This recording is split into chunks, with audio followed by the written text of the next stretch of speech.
ঢাকা শহরে প্রতিদিন তৈরি হয় প্রায় ৮,০০০ টন বর্জ্য।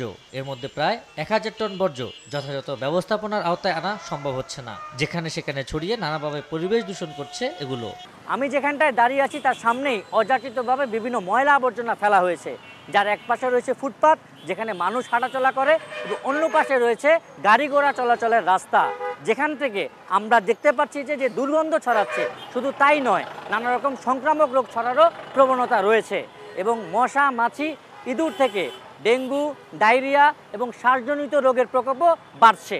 এইখান থেকে সাধারণ মানুষ হেঁটে গেলে তার জ্বর উঠবে মশার কামড়ে। শিশু, মহিলা, বাচ্চারা যারা এই রাস্তা চলাচল করে তাদের সবার জন্য অসুবিধা হচ্ছে। এই ময়লাটা নির্দিষ্ট স্থান অবশ্যই ফেলা উচিত। জনসচেতনতা এবং বর্জ্য ব্যবস্থাপনার ঘাটতি তৈরি করেছে এই পরিস্থিতি। আমি এই মুহূর্তে আছি ঢাকা দক্ষিণ সিটি কর্পোরেশনের মাতুয়াই ল্যান্ডফিল্ডের ওয়াটার ট্রিটমেন্ট প্ল্যান্টের সামনে এবং এই প্ল্যান্টে পাশাপাশি দুইটি পুকুর রয়েছে। পুকুরের ওই পাশে যে পুকুরটি রয়েছে সেখানে কিন্তু ঢাকা দক্ষিণ সিটি কর্পোরেশনের যত বর্জ্য এখানে আসে সেটার রস বা যে বিষাক্ত পানিটি সেটি কিন্তু এসে ড্রেনেজ সিস্টেমের মাধ্যমে এখানে এসে জমা হয় এবং সেইখান থেকে ফিউরাস সালফাইড, লাইম পাউডার এবং পলিমার এই তিনটি কেমিক্যালের মাধ্যমে পরিশোধিত করে আমার ঠিক পাশের পুকুরে এনে ফেলা হয় এবং সেইখান থেকে তিনটি পুকুরের মাধ্যমে উপরে আরও ৩ ধাপে পরিশোধিত করে তারপর পার্শ্ববর্তী নদী বা খালে এনে ফেলা হয়।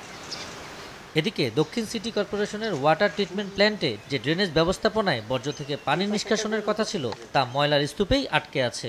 নিচে কিন্তু প্রচুর ময়লার মিথেন গ্যাস তৈরি হয়। সেই মিথেন গ্যাসটার জন্য কিন্তু তারা বিভিন্ন জায়গা থেকে পাইপ কানেক্ট করে একটি পাইপের মাধ্যমে এই গ্যাসটাকে বের করে দেয়, যাতে নিচে মিথেন গ্যাসটা জমে থেকে কোনো দুর্ঘটনা, বিস্ফোরণ বা আগুন লাগার ঘটনা না ঘটে। এই পুরো প্রক্রিয়াটাই কিন্তু ঢাকা দক্ষিণ সিটি কর্পোরেশন নিয়েছে এবং সেটাই এখন দেখার বিষয় কতখানি কার্যকর ভূমিকা রাখে এই প্রকল্পগুলো। পরিকল্পনার যথাযথ বাস্তবায়ন না থাকায় হুমকির মুখে পড়েছে পরিবেশ ও জনস্বাস্থ্য। একদিকে দূষিত বর্জ্য থেকে ছড়াচ্ছে রোগ জীবাণু, অন্যদিকে পচনশীল পদার্থ থেকে নির্গত গ্যাসে ঝুঁকিতে পড়ছে জনস্বাস্থ্য। স্থানীয়ভাবে শ্বাসকষ্ট, ত্বকের রোগ, এমনকি ক্যান্সারের ঝুঁকিও বাড়ছে বলে মত বিশেষজ্ঞদের।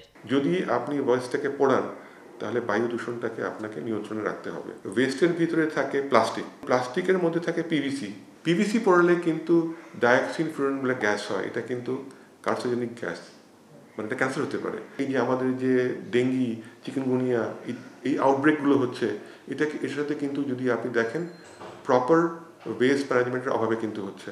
বর্জ্য থেকে যদি কোনো ইনফেক্টেড বা সংক্রামক কোনো কিছু থাকে সেটিও কিন্তু মানুষের শরীরে কোনো না কোনোভাবে খাদ্যচক্রে মিশে যাচ্ছে এবং জৈব বর্জ্য বা খাদ্য বর্জ্যগুলো থাকলে সেখানে জীবাণু বা পোকামাকড় আকর্ষিত হয়, পাখি বা অন্য কোনো মাধ্যমে এটি মানুষের সমাজে ছড়িয়ে পড়ে মানুষের জন্য ক্ষতিকর হয়।